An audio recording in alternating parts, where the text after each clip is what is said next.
Christopher Columbus. Should we remember him as a hero who ushered in a new era, or as the trigger of a catastrophe?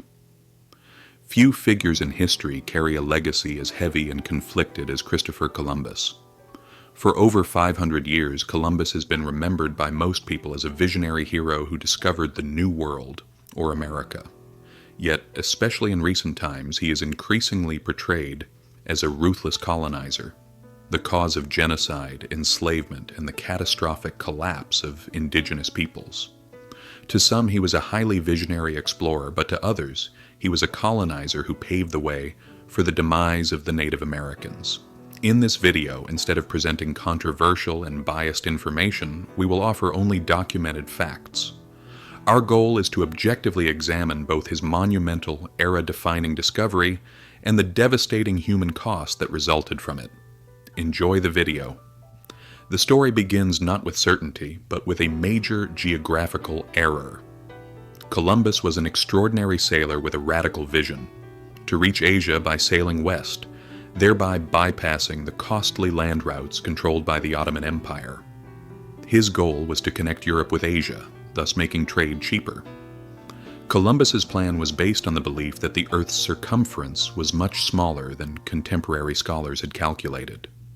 He estimated the distance between the Canary Islands and Japan to be around 2,400 miles, whereas the actual distance was roughly 12,000 miles. Despite the flawed calculation, and despite being rejected by Portugal, he persisted with his plan and finally managed to secure the support of the Spanish monarchs, Isabella I and Ferdinand II. His successful crossing of the vast, unknown, and mysterious Atlantic Ocean in 1492 with the Santa Maria, the Niña, and the Pinta remains an unparalleled triumph of seamanship. As the calendar pages turn to October 12, 1492, upon sighting land, most likely an island in the present-day Bahamas, Columbus became convinced he had reached his goal. He believed he had arrived at the East Indies, part of the Asian continent. Indeed, Columbus was unaware that he had discovered a new continent. He assumed it was Asia. This geographical error is the fundamental tragedy of his narrative. Until his death, Columbus never accepted that he had found a completely separate new landmass. This colossal mistake led him to call the local people he encountered Indios.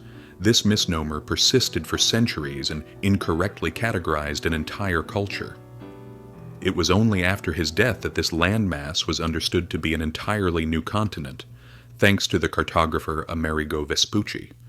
Consequently, the continent was named America. Columbus did not know he had discovered a new continent while alive. Perhaps this is why he couldn't fully grasp the significance of his discovery during his lifetime. Columbus's landing on the small island, which he named San Salvador, marked the irreversible union of two completely isolated worlds.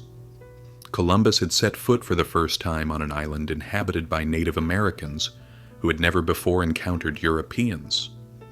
The people who welcomed Columbus were the Taino people, a culture that had complex social structures, practiced agriculture, weaving, and excellent craftsmanship. Columbus, of course, mistook them for Asians. He did not know they were a Native American people. The Taino people's initial reaction to the arrival of the Spanish ships and men was one of immense shock and awe. The Taino had never seen such large wooden ships, modern European clothes, or iron weapons before. In his own journals, Columbus describes the shock, wonder, and admiration experienced by the Taino. It is thought that the natives initially believed the Spaniards were gods, or divine beings who had arrived in huge white-winged canoes from the sky.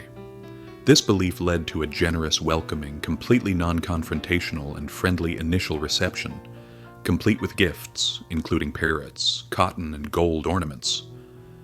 The Taino people were captivated by the Spaniards.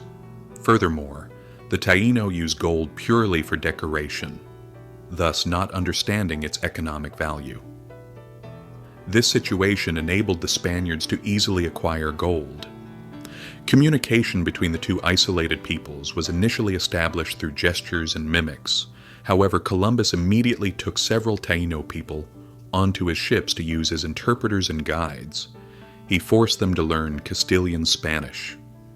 These Taino individuals taken aboard the ships were to facilitate communication between the other Taino and the Spaniards. This event demonstrated how vastly different the intentions of the two groups were. Columbus wrote in his own journals that upon first seeing the Taino, he thought they would make very good slaves. The Taino, on the other hand, admired the Spaniards and viewed them as divine beings. For the Taino, this relationship was ceremonial and spiritual, while for Columbus, it was commercial and strategic. Columbus's journals offer the most chilling proof of his vision. The combination of admiration for the New World and the cold-blooded avarice that immediately followed. On one hand, he praised the Taino as very friendly, good people, and described the Taino lands as very fertile and beautiful. Yet, the very next entries were sufficient to explain his true objective. I believe that they would easily be made Christians because they seemed to have no religion. With only 50 men, I could subjugate them all and govern them as I pleased. This sentence summarizes Columbus's controversial legacy. The moment he established contact with the Taino, he began seeing them not as equals or fellow humans, but as easily exploitable people and potential slaves. This discovery became the beginning of a demographic catastrophe rather than a celebration. Following his second voyage, Columbus was appointed governor of the Indies. However, Columbus's administration was cruel and entirely focused on extracting more gold. He dreamed of obtaining more gold every day. He instituted a tax system that mandated every Taino over the age of 14 deliver a certain amount of gold every 3 months. Those who failed faced severe penalties, often resulting in mutilation or death. When gold production declined, Columbus turned to the next most valuable commodity, human labor. Taino individuals began to be regularly sent to Spain to be sold as slaves.